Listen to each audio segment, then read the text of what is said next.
फांसी दो, फांसी दो, फांसी दो, बलात्कारियों को फांसी दो, फांसी दो, फांसी दो, बलात्कारियों को फांसी दो। We want justice, we want justice, we want justice, we want justice, we want justice। एक दो तीन चार नहीं सहेंगे अत्याचार, एक दो तीन चार नहीं सहेंगे अत्याचार, एक दो तीन चार नहीं सहेंगे अत्याचार, एक दो तीन चार। अरे थोड़ा आगे आओगे कि नहीं आओगा? क्या आओ नहीं बता दो।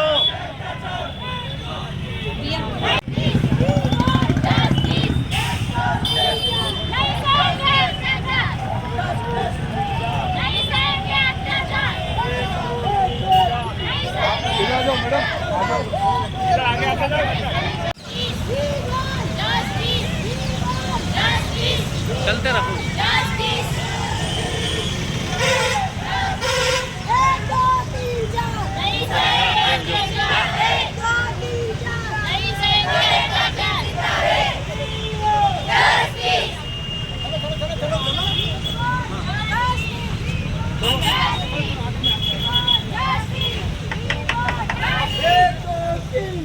नहीं सहेंगे अत्याचार, नहीं सहेंगे अत्याचार।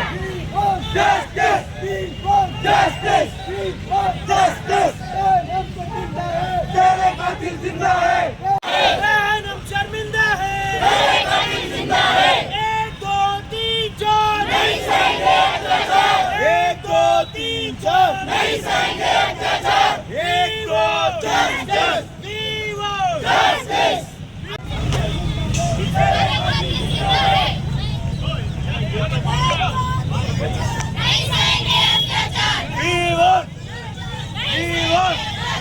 एक दो तीन चार, एक दो तीन चार। We want justice, we want justice, we want justice, we want justice, we want justice, एक दो तीन चार। We want justice, we want justice, we want justice।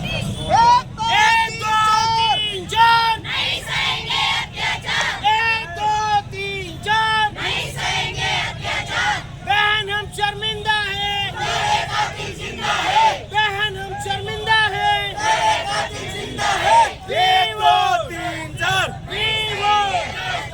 एक दो तीन चार नहीं सहेंगे अत्याचार। We want justice, we want justice, we want justice, we want justice, we want justice, we want justice, we want justice, we want justice, we want justice, we want justice। उनके साथ और इसी के साथ उत्तराखंड के अंदर एक नर्सिंग अधिकारी बहन के साथ हमारे जो दुष्कर्म की घटना हुई, इसके खिलाफ आज हम सब यहाँ पर कैंडल मार्च निकाला और यहाँ पर इकट्ठे हुए हैं।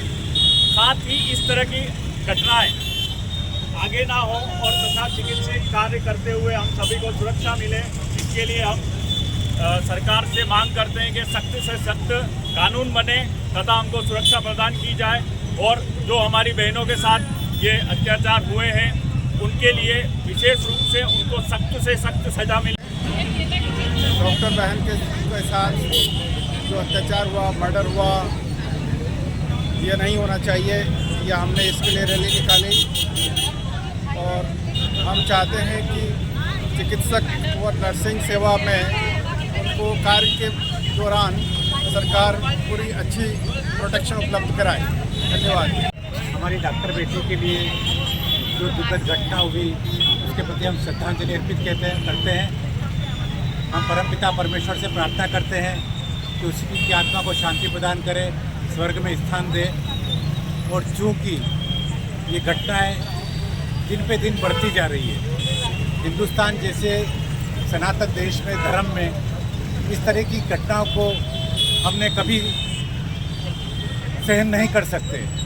ठीक है, दूसरे देशों में, पश्चिमी देशों में कुछ भी होता हो, पर हमारे लिए बहन बेटियां, हमारी इज्जत, हमारी जान हमारी आन बान है, वो हमारी ज़िंदगी से बढ़कर है। पुराने समय से हमने महिलाओं के लिए, लड़कियों के लिए, सब पुरुषों ने सब जान कुर्बान करी है सिर्फ उनकी रक्षा के लिए। पद्मावती ने जोहर किया है सिर्फ अपनी जान बान इज्जत बचाने के लिए।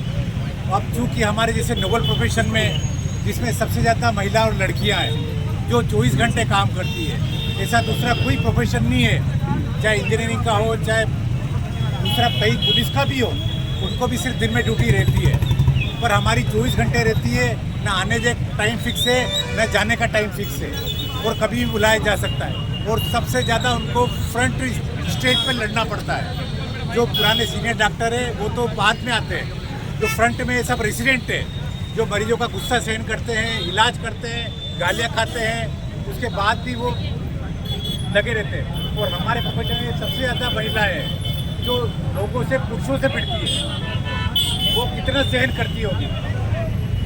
उसके बाद इस तरह की घटना होना, ये हमारे लिए बहुत शर्म की बात है। एक सरकार के लिए, एक सभ्य समाज के लिए बहुत शर्मिंदगी है, जिसको शब्दों में वर्णन नहीं किया जा सकता है। तो हम सब ने पूरे ऑल ओवर इंडिया में आज पूरे 24 घंटे की हड़ताल रखी है, जिसमें सरकारी, private, college, hospital, clinics, diagnosis centre सब बंद रखे हैं 24 घंटे तक। हम चाहते हैं कि सरकार इस बीच जागे, हमारी सुने, क्योंकि हम वोट बैंक नहीं है, इसलिए हमारी कोई नहीं सुनेगा।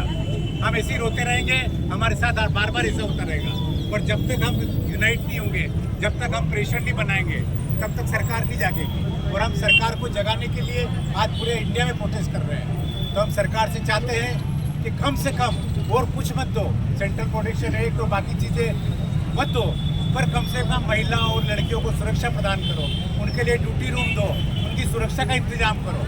हम तो फिर भी कुछ भी सहन कर लेंगे, पर वो बेचारी कहाँ जाएगी, कैसे लड़ेगी, किससे सहन करेंगी। हम तो दो हाथ कर सकते हैं। 50% है, 50 महिला डॉक्टर है, 50 पुरुष डॉक्टर है, पर नौकरी में आते आते आज की डेट में 2 मेल डॉक्टर है और 3 महिला डॉक्टर है। ये स्थिति आ गई है। तो अब इसलिए हमको जागना पड़ेगा, सरकार को जागना पड़ेगा, क्योंकि महिलाएं ही महिलाओं का इलाज कर सकती है और महिलाएं ही उनके साथ सुरक्षित है।